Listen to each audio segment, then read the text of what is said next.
दोस्तों नमस्कार। दोस्तों एक आगरा का मामला है। आगरा में एक कितनी बड़ी ठगी हुई है। उस ठगी से एक बहुत बड़ा साइबर जो ग्रोह चल रहे हैं, जो ऑनलाइन लोगों से ठगी करते हैं, वो आगरा की पुलिस ने एक साइबर पूरी जो ग्रोह था उसको पकड़ा है।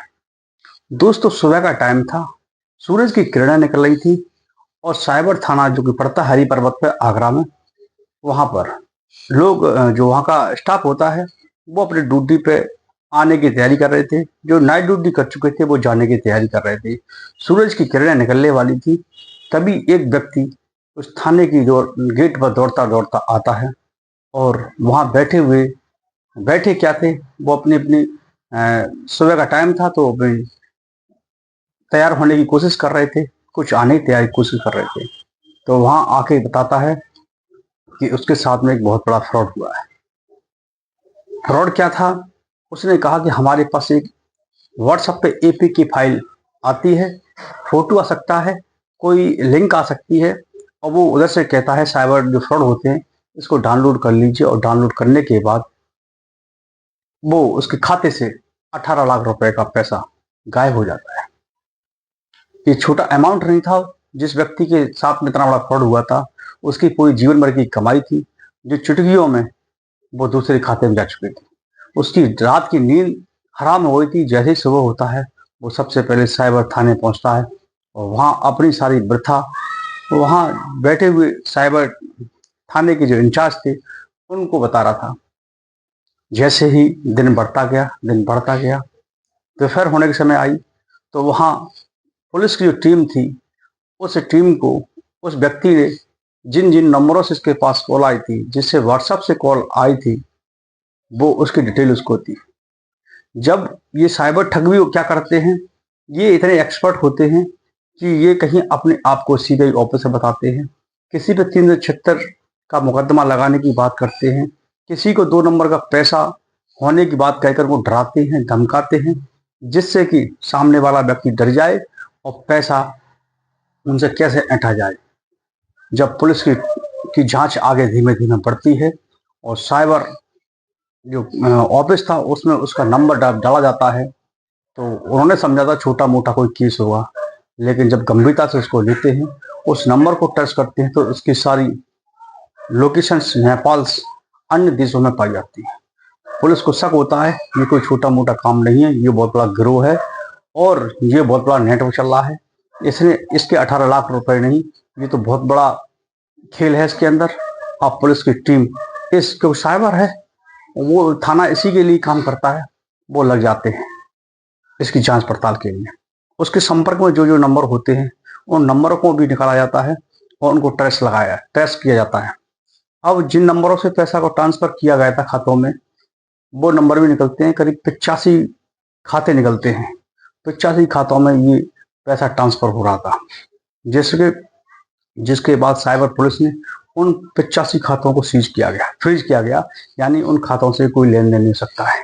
अब पुलिस की टीम आगे बढ़ती है। पुलिस की टीम जैसे आगे बढ़ती है, खाते कहाँ से खुलते हैं और कैसे खोले जाते हैं और किन लोगों के खाते हैं जिसमें पैसा ट्रांसफर होता है। इसमें एक व्यक्ति पकड़ा जाता है गाजियाबाद का, जिसका नाम इमरान होता है। उसके खाते में 10 करोड़ रुपए का पैसा ट्रांसफर हुआ था।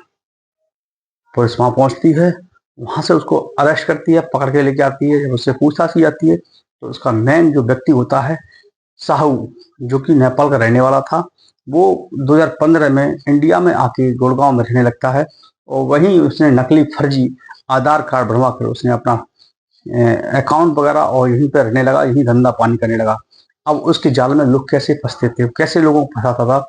जो गरीब लोग होते थे वो अपने खातों में डायरेक्ट पैसा नहीं लेता था।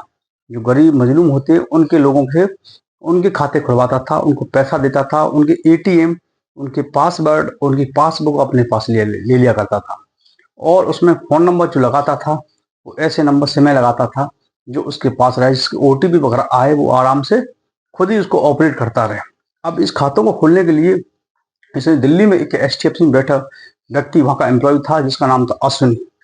पुलिस ने उनको भी पकड़ा क्योंकि खाते ज्यादातर जो खाते खोले गए थे वो एचडीएफसी बैंक दिल्ली से खोले गए थे। तो खोलने वाला जो सेल्समैन था उसको पकड़ा जाता है। तो वो अश्विनी कुमार होता है, वो बताता है कि इसमें हर खाता खोलने पर उसको 5,000 रुपये मिलते थे। यानी कि इस गेम में इस गैंग के अंदर वो भी शामिल हुआ।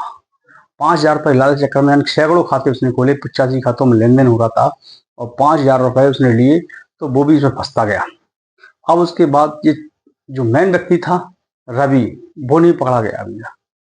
तो इनकी जैसे ही टीम साइबर की चल रही थी, पकड़ते जा रही थी, लोग उसमें पुल खुलती आ रही थी। जब इनके खातों में देखा गया तो यहाँ 10-20 करोड़ नहीं, करीब 110 करोड़ रुपए का साइबर फ्रॉड हुआ था। ये देश विदेशों तक अपना साइबर ठगी का ये पूरा गैंग चला रहे थे। लोगों को किस तरह से ठगते थे, कैसे उनको जाल में फंसाते थे, किस तरीके से उनके अकाउंटों को साफ कर देते थे, लोगों को लालच दिया करते थे, कहीं उनको डराते थे, कहीं धमकाते थे, कहीं ये इतने एक्सपर्ट थे कि लोगों को जैसे कि सामने पुलिस वाला बैठा हो, सीबीआई ऑफिसर बैठा हो, इस तरीके की कॉलिंग करके ऑनलाइन उनको अरेस्ट करके, यानी डिजिटल अरेस्ट करने के बाद उनके खातों को साफ कर दिया करते थे। लेकिन अब वो जो पुलिस है, पुलिस की बड़ी सिरदर्दी बन गई थी ऐसे मामले। अब धीमे धीमे उन पर जांच चल रही है और उन गैंगों को पर्दाफाश पुलिस करती जा रही है, क्योंकि पुलिस महकमे के अंदर भी ऐसे एक्सपर्ट, IT एक्सपर्ट जो स्टाफ है उनका आ चुका है और उनका जो सिक्योरिटी, साइबर सिक्योरिटी के जो एक्सपर्ट हैं उनको भी सारा लेकर जो भी चीज़ें होती हैं इसके अंदर, उससे छानबीन निकालने के बाद उन साइबर ठगों को पकड़ा जाता है। इसमें करीब 5 लोग इस गैंग के अंदर पकड़े गए और 110 करोड़ की साइबर ठगी का मामला निकल के आया। और इसका गैंग कहाँ कहाँ का तक चला था, ये पूरी सारी मामला है आगरा का। दोस्तों, ऐसे साइबर ठगों से कैसे बचा जा सकता है कि इनके फ़ोन पर कोई फ़ोटो आते हैं तो उसको डाउनलोड नहीं करना है, उसमें APK फाइल छिपी होती है जिससे आपका सारा फ़ोन का जो एक्सेस होता है वो उनके पास पहुंच जाता है। कोई फाइल भेजते हैं APK डाउनलोड करने के लिए, उसको भी लिंक को डाउनलोड ओपन ना करें, जिससे भी आपके फ़ोन के जो भी ऐप होते हैं, पेटीएम वगैरह है और जो भी आपके जीमेल वगैरह होती है, वो सारी उन साइबर ठगों के पास पहुंच जाती है, जिससे और ये लोगों को लालच देती है। फेसबुक में बहुत सारे एडवर्टाइजमेंट चलाते हैं कि आइए हमारे पास शेयर मार्केट में खरीदिए, 5,000 रुपये लगाइए और 2 दिन में आपका पैसा डबल है। 1 लाख लगाइए, 2 लाख हो जाएंगे, 1 हफ्ते के अंदर आप करोड़पति बन जाएंगे। तो लोग क्या हो, लालच के चक्कर में आके फंस जाते हैं और अपनी पूरी जिंदगी, पूंजी, कमाई इन साइबर ठगों के पास चली जाती है। फिर बड़ी मशक्कत होती है, पैसा मिल ही जाता है, नहीं मिलता है इस केसों में। और जो अपराधी होते हैं वो अपनी ऐश मौज में पैसा निकमा देते हैं, उसके बाद उनको तो 420 का जो भी मुकदमा उनके ऊपर लगते हैं वो सारी ज़िंदगी जेल काटते हैं। लेकिन जिनके साथ में फ्रॉड हो चुका होता है उनको पैसा मिल भी जाता है और जब उनके पास नहीं होता है, बैंकों में नहीं होता है, तो शायद नहीं मिलता है। तो जिसमें इसमें क्या है, जितनी आप अपनी खुद की सावधानी बरतें, और गृह मंत्रालय ने, भारत सरकार ने इस जागरूक अभियान भी चला रखा है फोन पे, तो सावधान रहें, सतर्क रहें।